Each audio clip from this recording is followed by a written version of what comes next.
G'day YouTube, how you going? Presumably the Jews are the chosen people, they're his chosen people. Warbles on a lot here. Depends what you mean by God did part the Red Sea. One way of reading Maimonides is that the nature of the Red Sea was such that under certain conditions at a certain This morning I did a bit of a forest walk and talk about with regards to ephilism being maybe illegal in Canada. I thought I might just go for another walk, more or less over the same ground that I covered this morning, so that, you know, people who would like to see what the countryside looks like can do just that. And the topic for this little walk and talk, barefoot in the forest, and yeah, you know, still barefoot. The topic for this little one is Australia's lunatic lurch toward the fascist fringes of the redneck right, politically. Now, when I was a kid, we had Robert Gordon Menzies was our Prime Minister. And he had been our Prime Minister at the start of the Second World War, and in September 1939 he made his speech to Australia announcing it was his melancholy duty to tell us that Australia was at war with Germany because England was at war and therefore Australia is obviously at war. And the reason he thought it was pretty melancholy was because he was kind of like a fella called Lord Halifax and a whole bunch of the British aristocracy who Robert Gordon Menzies idolised, in that he really admired Hitler in 1933 to 1938-39 when it became politically unacceptable to admire Hitler. So yeah, Robert Gordon Menzies was about as far to the right as you can get. He didn't last long in Australia during the Second World War. He had to get out of it. I'll just sort of interrupt it here to point out that the bowerbird's bower is actually back here. I meant to talk about it earlier. Wow, there's no actual bower there. What has happened? That's interesting. Anyway, that's where the old bowerbird's bower was. Maybe they're going to rebuild it. Okay, so back to talking about Robert Gordon Menzies and the Australian right wing. During the 1940s and 50s, he had several goes at outlawing communism. He took it to a referendum and he lost. And he was deeply disappointed in that because he didn't think he should be allowed to be a communist. Yeah, his idea was that everybody had to be properly British. In fact, when Australia adopted decimal currency in the 60s, Robert Gordon Menzies seriously wanted our money to be called royals. Not $5 worth, but 5 royals worth. He was a nut. But anyway, for 27 years, 23 years, something like that, the Liberal Party was in power. He started the Liberal Party. And you'd have to think that it was a joke, wouldn't you?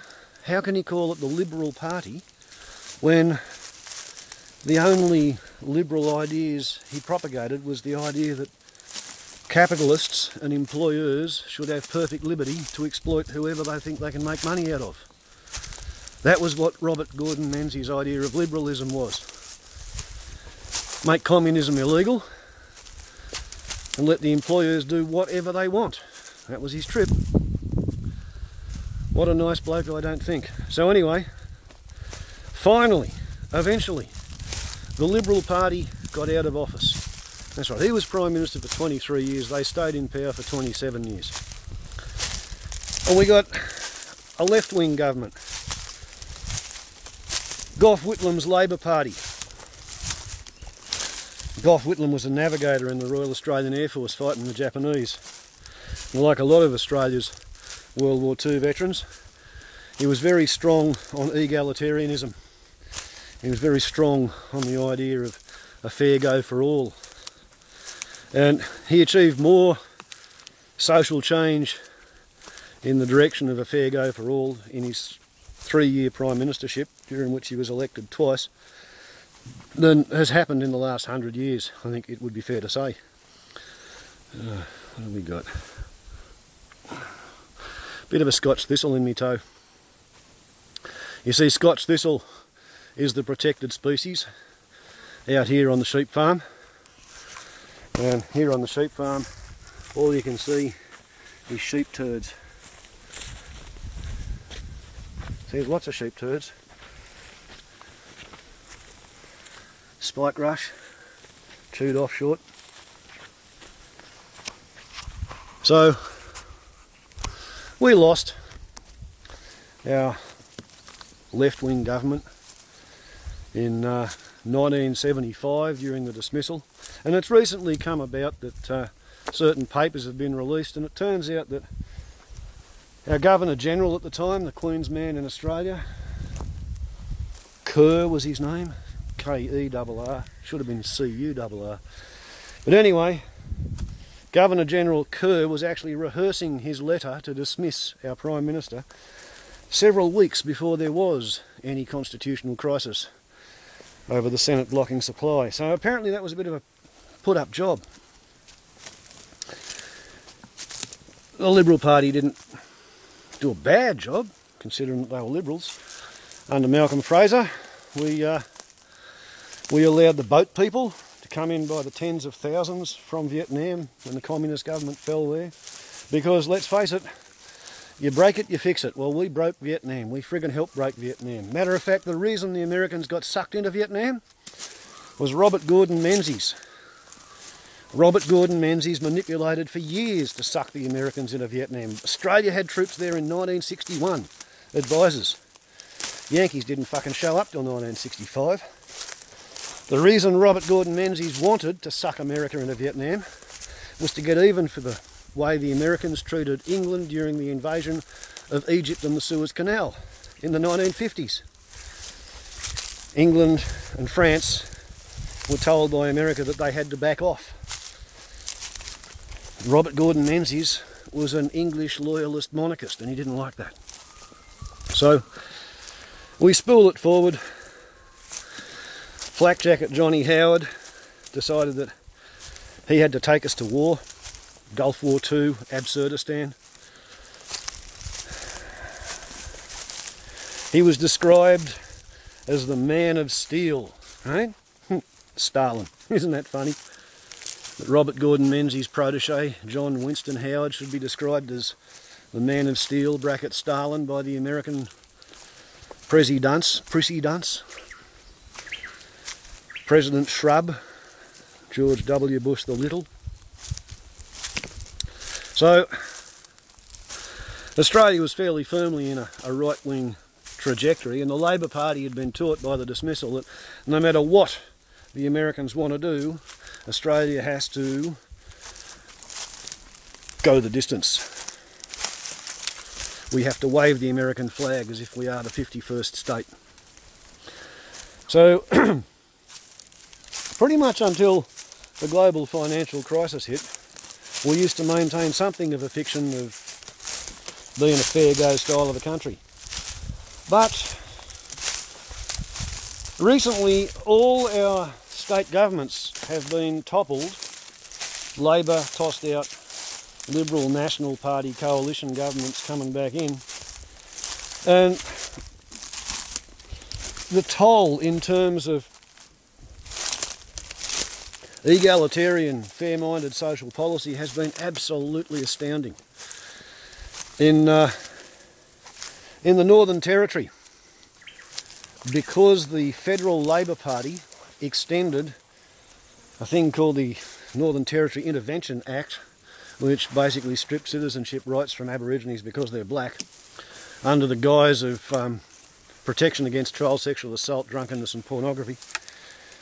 The Liberal Party brought that in, Johnny Howard's idea. The Labor Party continued it and then extended it, therefore alienating the Northern Territory Aborigines.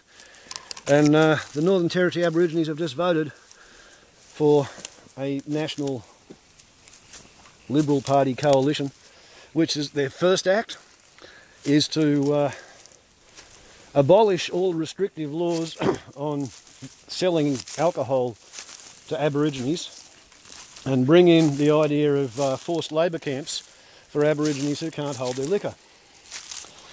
Isn't that a marvellous Liberal idea? In Western Australia, we have a lady called Gina Reinhardt, and nobody's allowed to call her Gina Reinhardt in case people think she's a cunt.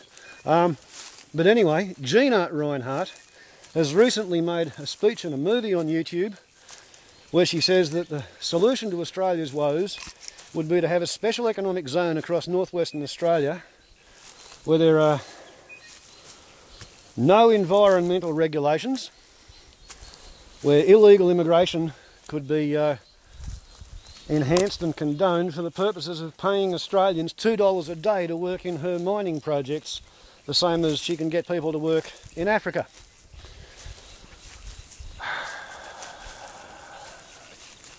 Diamond Cuntfart's father was the man who described miners' children living in Wittenoom, where he had an asbestos mine, and the children were playing in an asbestos tailings pit in the middle of the town, going on to die of mesothelioma and asbestosis.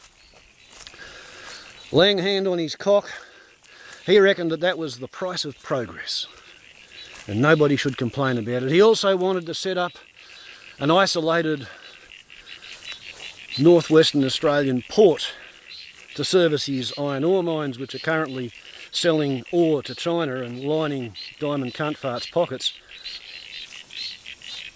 The idea was to make the social security checks of every Aborigine in Australia payable only at the New South Wales bank branch in his northern Western Australian mining port.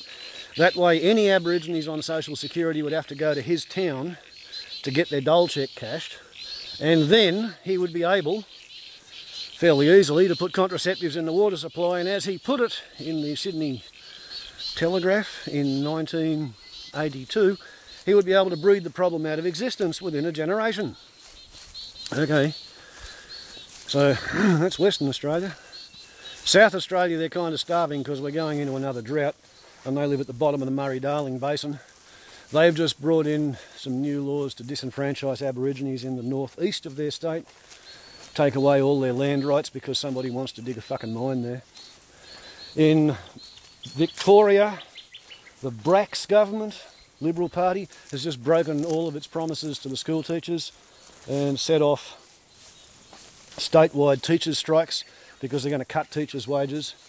Meanwhile, they're providing riot police for Grollo Constructions to beat up the unionists.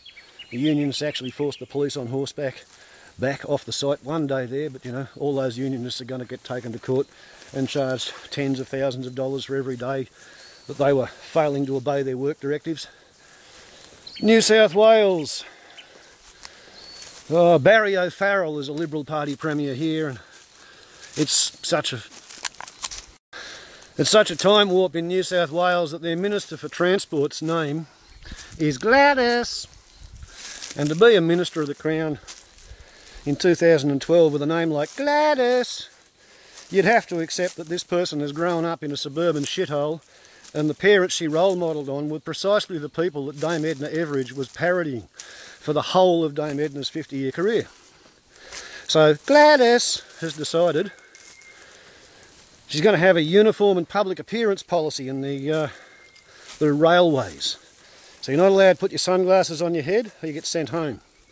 You've got to have your shirt tucked in, and if the train driver comes to work with fried egg on his shirt, he'll get sent home too. And in a radio interview, Gladys was asked what she thinks this is going to do to the idea of having the trains run on time, and Gladys, the Minister for Transport, said she's absolutely certain that the improvement in morale will contribute to the trains running early. Think about that, tuberosities. What happens when the Transport Minister wants her trains to run early? Gladys, the early train's going to shunt the one on schedule right up the arse, and you're going to kill the passengers. Gladys. Right, then we move to Queensland, where the Premier advertised that he was going to cut 20,000 public service jobs, and now he thinks he's a good bloke for only ditching 15,000, and 1,400 of them from primary healthcare early intervention services to save money for his spurious budget. And sadly, when Julia the Prime Muppet gets voted out, we're going to get stuck with Tony the Mad Monk Abbott. Sig Heil!